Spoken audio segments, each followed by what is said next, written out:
Sound production, take one. Ducezze ma la famiglia me. What's that? Romanian. I recognize it. Sound production, take two.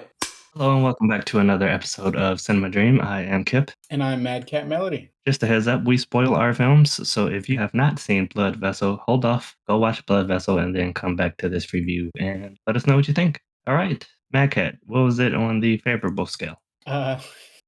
Somewhat unenjoyable. Okay, mine was somewhat enjoyable. So as far as that description goes, Blood Vessel is a horror film released in 2019, directed by Justin Dix. Cut that. The story is set. I'm sorry. Focus. The story is set during the last days of World War II, where a group of survivors from a torpedoed hospital ship find themselves aboard an abandoned German warship. Seeking refuge, the group stumble upon something far more sinister than the enemy forces. They stumble upon the Blood Vessel. Bro, The Strigoi. gosh. They did stumble upon the Blood Vessel. I mean, that's All right. Anyways, let's hop into the reviews. Yeah, I'll go first. Mine is super short. Oh, mean too. Mean too. Were you saying it's going to be me? Well, because you said mine, so mine and me, converged in my brain. You go. All right. I forgot to write the cast.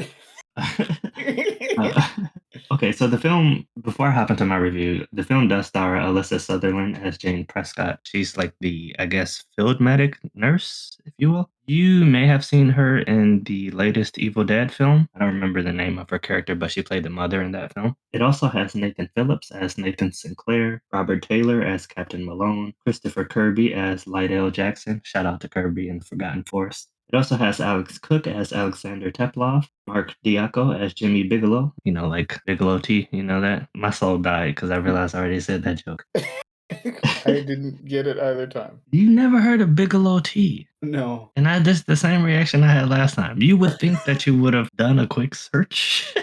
Maybe talk to your family. Hey, you know what Bigelow is? We're re-recording this because our original recording did it was recording and it never did. Lastly, would I look up tea? I love tea. You don't like tea? I don't drink tea. Do you drink coffee? No. Oh, you just a natural motherfucker. Huh? I don't. You know what's weird? The last time I told you, because we mentioned this before. Yeah. Last time I told you I didn't drink tea, your reaction was very different. It was like, oh wow, oh he doesn't. Whoa, what kind of man? You know, you didn't say that, but that's. Did I really? Yeah, I was gonna say, did I really say what kind of man in that voice? Are you trying to like? Impression I got. You're like recanting what I said while inflating your ego.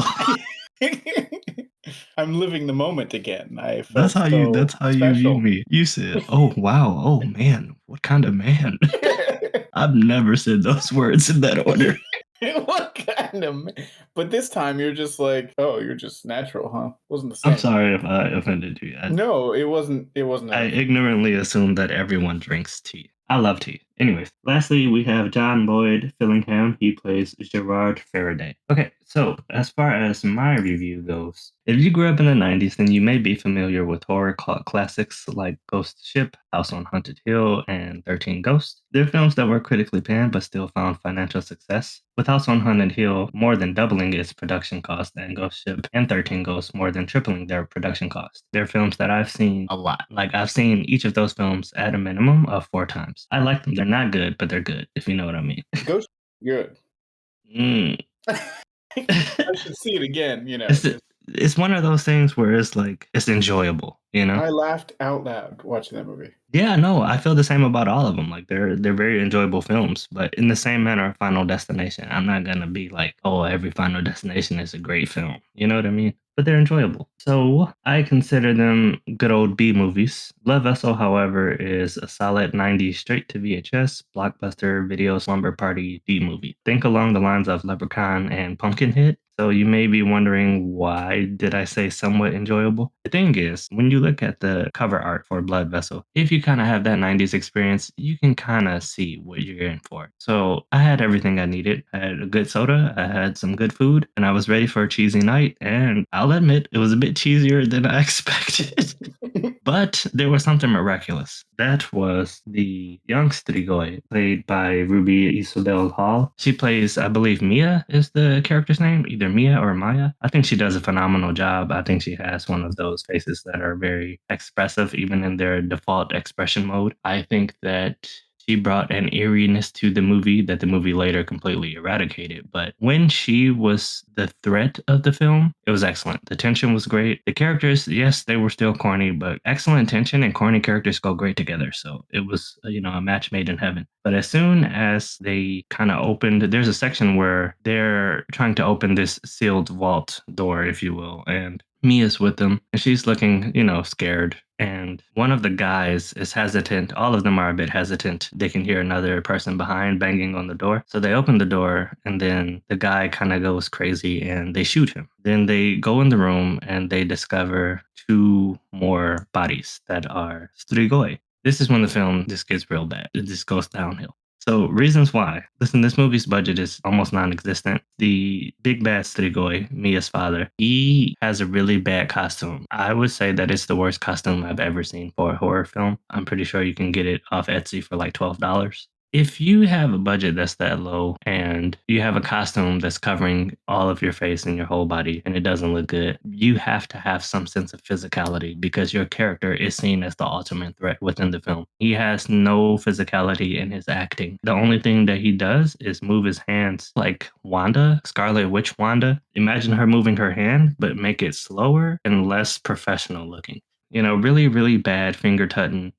It became comical, but not necessarily in a good way. Also, the Strigoi wife, Mia's mother, she didn't do anything. She just stands behind the father and makes faces. They're a traditional family. I don't know about that joke, big dog. Traditional in what time period? In what country? They're like 1,000 years old from Transylvania or something. I don't know. Okay.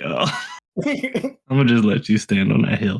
She doesn't do anything. She just stands behind him and like grins. And then there's a moment where they speak about how they have to use sort of these religious artifacts to destroy the Strigoi. And she totally gets noped out by like he hit her with like he threw a rope at her or hit her with he strikes her with like an axe or something. I don't remember what it was, but it was nothing religious or holy about this It's artifact. a fire axe. Yeah. He cuts off her head. And she's just gone. And he kicks her head into the ocean. And I'm like, did you forget that you said you had to use these weapons to kill the Strigoi? Mia, she gets crispy fried. I'll just put it that way. So yeah, Mia was the highlight of the movie. Also, as far as the protagonists go, they kill someone abruptly, the captain. Then they kill Jackson. He gets killed when they open the door. This is all fairly fast. This is all within the first like 20 minutes, I'd say, of the film. Maybe 25 for Jackson. But Malone is like first 10 minutes for sure. Then you have the three male protagonists and the female. Oh, you have the one European guy who is supposed to be like I don't know why they picked the European to be this one. That seems a bit mean, but he's like the squirrely, weaselly, weak-minded character. He gets killed. One male character, Faraday, he provided a sense of tension because he wasn't getting along with Jackson. There was some racial tension going on there. Once Jackson goes and the Weasley European guy goes, Faraday kind of has a moment where he's like continuing his greedy personality. And then after that, he just snaps out of it and he becomes your generic leading man. The issue is that the other two males are generic leading man. So now you have three generic leading men. There's no dynamic to it. As far as Alyssa goes, Alyssa Sutherland's character, I think she did great in the role for most of the film, but I don't think the film was really interested in giving her much of a sense of purpose. It just felt like they were like, we need some gender diversity in here. Let's just throw her in there. And she did well, but they didn't write much for her part. So it just became very dull because it had uninteresting villains and it had uninteresting protagonists. They killed off any type of dynamic or tension to the atmosphere. So it just suffered. So I think if you go in with the mindset of dropping your expectations to the floor and you have some friends over, you guys got drinks or whatever and food, you turn it on, inevitably somebody's going to be like, this movie sucks. But as long as you have company with you or your expectations are super dropped, you can enjoy it. By no means is it a good movie, but I did find it somewhat enjoyable. Again, shout out to the actor that plays Mia. She did wonderful. Right. So I agree with everything you said except for the enjoyable part because I also was having fun because I was looking at all these characters. Oh, here's, the Russian guy. Here's the Australian guy. Here's the, other guy. And I was like, okay, these are one note characters, flat characters. That's fine. I could have fun with that. And they're on this ship and they have to like explore. They're going room by room. Oh, what's interesting with this? What's interesting with that? It's like a dungeon crawl. It's like playing Dungeons and Dragons or something. I was ready for it to be. You mentioned Ghost Ship, which I think is a better metaphor than what I was thinking of. But I was thinking of Overlord, probably because it was during war and it was to be B movie, and I didn't really recognize the actors all that much at all. But I had so much fun with it because the actors were fun and because the situation was harried. But in this movie, what I was looking forward to, it being more like Overlord, kind of just dropped at the exact moment when they opened the casket and you see this costume rise up and out of it. And I thought maybe the costume was the problem. I was thinking, how do you fix this costume? Should it have been wetter? Should there have been like stuff oozing out of the mouth? Veins, maybe? Veiny, dark veininess is what a lot of movies would have done. But I think you hit the nail on the head again when you said the acting. If you can't see the actor's face, you kind of have to give a lot to the body language. And I didn't see any of it in the body language. And it was sad for me because I was excited. My excitement peaked once they found the little girl. I was like, oh, she's got like an evil face. And they did like a zombie thing, like a Walking Dead kind of makeup where she's got a little green stuff kind of around the corner of his mouth. And it was minimal, but it like sent the message. Whereas the costume for the father was the entire opposite, But now I'm thinking, like, if they had just had the girl, or if it had been like 3 girls, that would have been so much better and scarier and more fun. Where every time the girl comes, like, if you saw the girl just jump on somebody and like slash out their throat, and he's like, "Oh my god!" and he like dies brutally, and then in the next scene you see her and she's like, "Oh, help me," like that's hilarious. And I'm starting to realize maybe you enjoyed it more because I wasn't getting the humor as much as I should have, because I did very much. They opened this chest of all these holy items. I was like, oh, is this going to be more gold?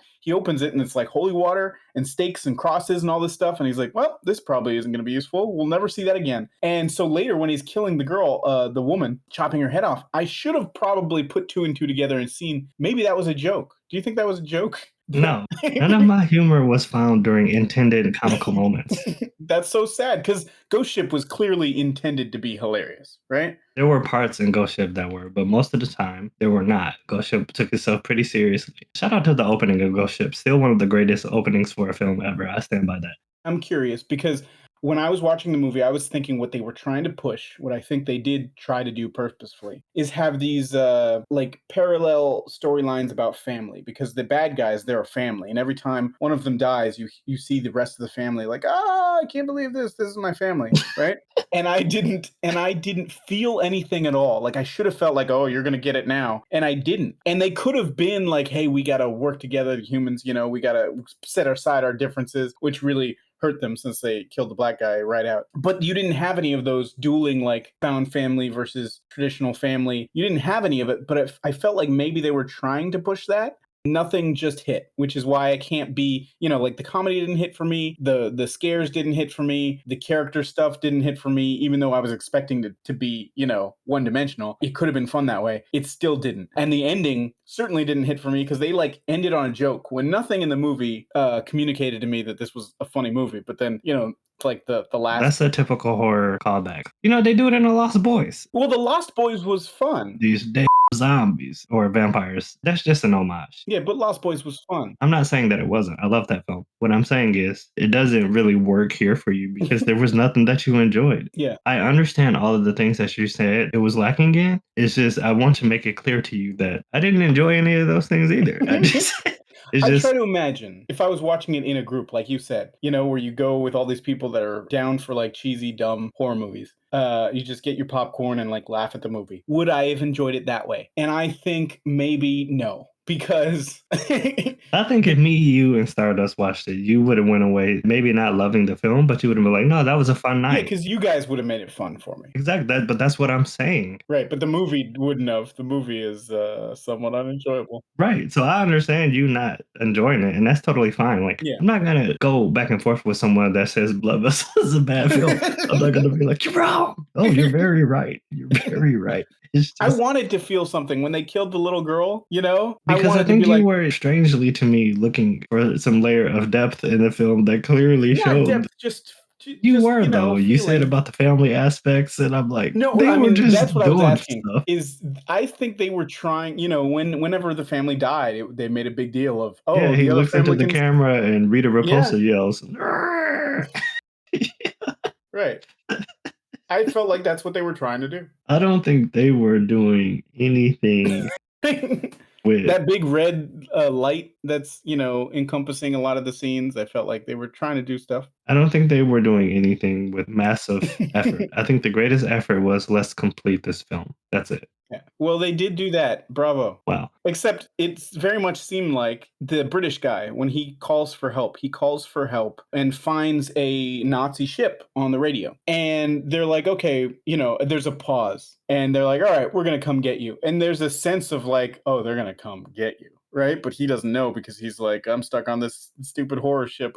I'll take Nazis over this. Right. And then at the end of the movie, where you could have had that be a more tense ending, or even a more fun ending, because if a vampire gets onto a Nazi ship and you're going to end with like a smile, then you could have the audience on board being like, oh yeah, she's going to mess all these Nazis up. But inexplicably, they had it on a Allied ship, even though they called and the Nazis were going to come. And so in terms of like ending it seems like, especially since Well, the what British makes you guy, say the Nazis were going to come?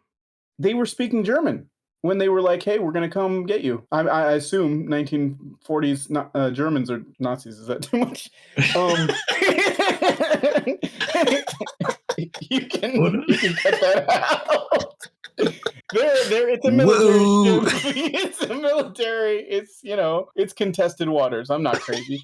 Anyway, here's the thing. The British guy, when he goes and he calls for the radio, he's clearly like, he's nowhere near anybody else. So those would have been the easiest scenes to like voice. In fact, what, you know, when you hear the German guys, it's over the radio. So it's not like you'd have to like redub anything. You could just say, hey, it's an Allied ship coming for them. It's less tension. It's better if it's a Nazi ship. In fact, you hardly see any of the Nazis anyway, you know? So you could have just had, you know, Nazi jackets. They already had Nazi jackets on the dead guys. So when I'm thinking about a low budget, you know, film and just let's get it done, like why not just have it Nazis? I think maybe if the ending was like they're gonna mess these Nazis up, that might have been enough to budge me a little bit. Okay. You didn't sound confident in the delivery at the end. It might have. It might have. I'm not saying it definitely it would have, but you know, it felt a little rushed at the end. Yeah, I mean, everything for the most part you said is valid. Again, this is a straight to VHS D movie, so you should know what you're in for. But yeah, that's it. My opinion didn't change. I'm 100% sure Matt Cat's opinion didn't change. We both acknowledge that the film is a masterpiece, and you can check it out now on Amazon Prime. Till the next time, adios. Ciao.